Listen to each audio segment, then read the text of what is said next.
प्रधानमंत्री मोदी और उनकी टीम ने 400 पार का जो मुश्किल लक्ष्य तय किया है, उसे पार करने की राह में मेहनत सिर्फ घर घर जाकर वोटर्स से मिलना ही नहीं है, बल्कि विपक्ष को चारों खाने चित करना भी है। यह भाव आज प्रधानमंत्री नरेंद्र मोदी के संबोधन में साफ दिखाई दिया। आज उन्होंने भर भर कर कांग्रेस के कसूर गिनाए, यह जताने की कोशिश की कि कैसे कांग्रेस की नीतियों से देश को नुकसान हुआ और कैसे कांग्रेस निजी मुद्दों पर राजनीति की कोशिश करती है। यानी 400 पार तक पहुंचने के लिए कांग्रेस के खिलाफ आक्रामक अभियान का आगाज भी आज नरेंद्र मोदी ने कर दिया। उन्होंने कहा कि अगर देश के नागरिकों का भविष्य बचाना है तो कांग्रेस से देश को बचाना होगा, और ऐसा कहने के पीछे कांग्रेस का ट्रैक रिकॉर्ड है। देश को बचाना, देश के हर नागरिक को बचाना, हमारे बच्चों का, हमारे युवाओं का भविष्य बचाना बीजेपी के प्रत्येक कार्यकर्ता का दायित्व है।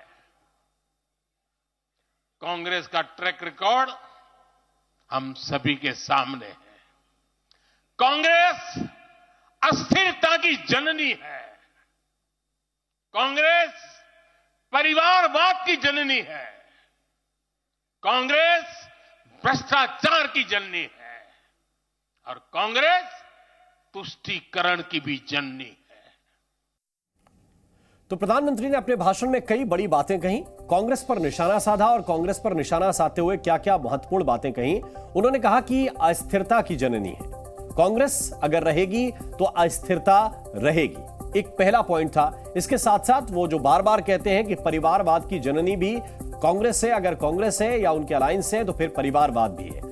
भ्रष्टाचार की जननी है, पुराने उदाहरण गिनाकर प्रधानमंत्री ने यह बात कही। और एक बात, तुष्टीकरण के आरोप हमेशा प्रधानमंत्री कांग्रेस के ऊपर लगाते हैं और उन्होंने एक बार फिर से कहा कि तुष्टीकरण की जननी कांग्रेस ही है। वैसे कांग्रेस के लिए प्रधानमंत्री मोदी के तर्कश में आज ढेरों तीर दिखाई दिए।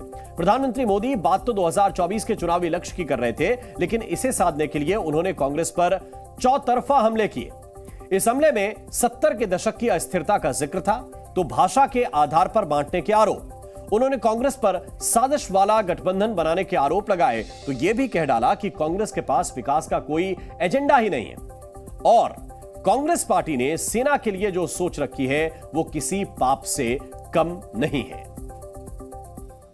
70 के दशक में जब देश में कांग्रेस के विरुद्ध गुस्सा बढ़ना शुरू हुआ तो खुद को बचाने के लिए इसने अस्थिरता का सहारा लिया। हर नेता की सरकार कांग्रेस ने अस्थिर की। आज यहां प्रस्ताव के समय इसकी चर्चा आई है, तो मैं ज्यादा उसके लिए कहता नहीं हूं।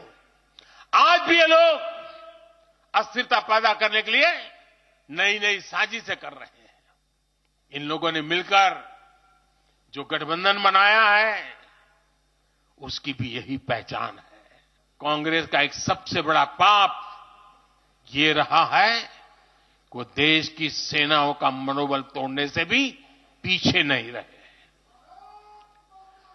भारत की राष्ट्रीय सुरक्षा और सामरिक शक्ति को नुकसान पहुंचाने में कांग्रेस ने कोई कसर नहीं छोड़ी है।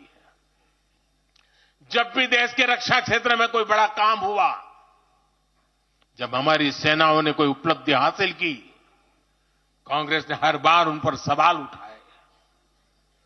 आप सिर्फ सोचिए कि 5 साल पहले इन लोगों ने क्या कहा था। इन लोगों ने हर कोशिश की कि हमारी वायुसेना को राफेल जैसे एडवांस एयरक्राफ्ट न मिल पाए। प्रधानमंत्री नरेंद्र मोदी ने कांग्रेस की अंदरूनी नीतियों पर भी हमला किया। कहा कांग्रेस में खुद अंदरूनी लड़ाई चल रही है। उनमें से एक गुट उन्हें, यानी मोदी को गाली देने में, उन्हें बदनाम करने में यकीन रखता है, तो दूसरा गुट ऐसा है जो यह मानता है कि मोदी पर निजी हमले नहीं होने चाहिए और इसका सीधा जो नुकसान है वो खुद कांग्रेस पार्टी को ही होता है। कांग्रेस कितनी कंफ्यूज है, इसका उदाहरण मैं आपको देना चाहता हूं। कांग्रेस में लड़ाई चल रही है और बड़ी तगड़ी लड़ाई चल रही है, लेकिन मजा यह है कि सिद्धांतों की नहीं चल रही है, योजनाओं को समझ में नहीं चल रही है। लड़ाई क्या चल रही है आपको जानकर के आश्चर्य होगा। क्या लड़ाई है? कांग्रेस में एक वर्ग है जो कहता है कि मोदी से तीखी नफरत करो, मोदी पर व्यक्तिगत आरोप लगाओ, मोदी की छवि खराब करने के लिए हर हथकंडे अपनाओ। एक वर्ग है, कांग्रेस के अंदर एक दूसरा वर्ग भी है जो कांग्रेस की मूल परंपराओं से निकला हुआ है, जो कहता है कि मोदी पर व्यक्तिगत आरोप, नफरत से कांग्रेस को बाहर निकालो, इससे कांग्रेस को और ज्यादा नुकसान होता है। यानी कांग्रेस हमसे सैद्धांतिक मुद्दों पर लड़ाई नहीं लड़ रही है। कांग्रेस इतनी हताश है कि उसमें सैद्धांतिक विरोध, वैचारिक विरोध का साहस भी नहीं बचा। इसलिए गाली गलौज और मोदी पर झूठे आरोप ही उनका एकमात्र एजेंडा बन गया है। पीएम मोदी ने जो कुछ कहा तो उसके पीछे भी कांग्रेस के तमाम नेताओं के बयान हैं, जिन्हें प्रधानमंत्री मोदी और बीजेपी ने हमेशा से चुनावों में हथियार बनाया है। आपके सामने उन बयानों की लिस्ट हम दिखाते हैं और इनमें आप देख सकते हैं कि कब किस नेता ने नरेंद्र मोदी के विषय में क्या क्या टिप्पणी की, उनके विषय में क्या क्या कहा। कभी उनकी तुलना जहरीले सांप से की गई, तो कभी रावण से उनकी तुलना की गई, तो कभी कुछ और कहा गया।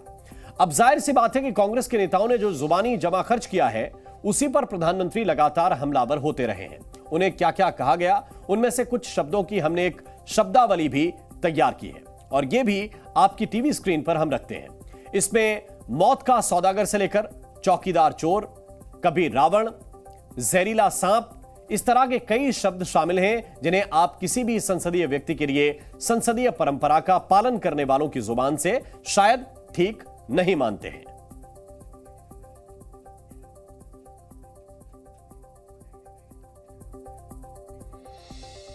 अब सवाल यह उठता है कि कांग्रेस की तरफ से अगर अपशब्दों का इस्तेमाल किया गया तो उसका फायदा क्या उसे चुनावों में मिला है? क्या उसे इन शब्दों के इस्तेमाल से कोई फायदा मिला है?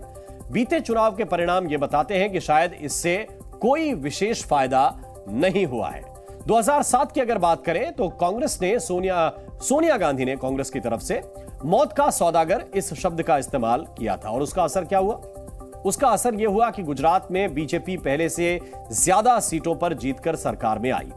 2014 में मणिशंकर अय्यर ने मोदी को चाय वाला कहा और उसके बाद जो माहौल बना, केंद्र में बीजेपी की पूर्ण बहुमत की सरकार बनी। अय्यर ने चाय वाला कहा था। 2017 में उन्हीं मणिशंकर ने प्रधानमंत्री के लिए जो शब्द इस्तेमाल किया, उसके बाद गुजरात में भी बीजेपी की वापसी हुई। वो शब्द अभी कहा।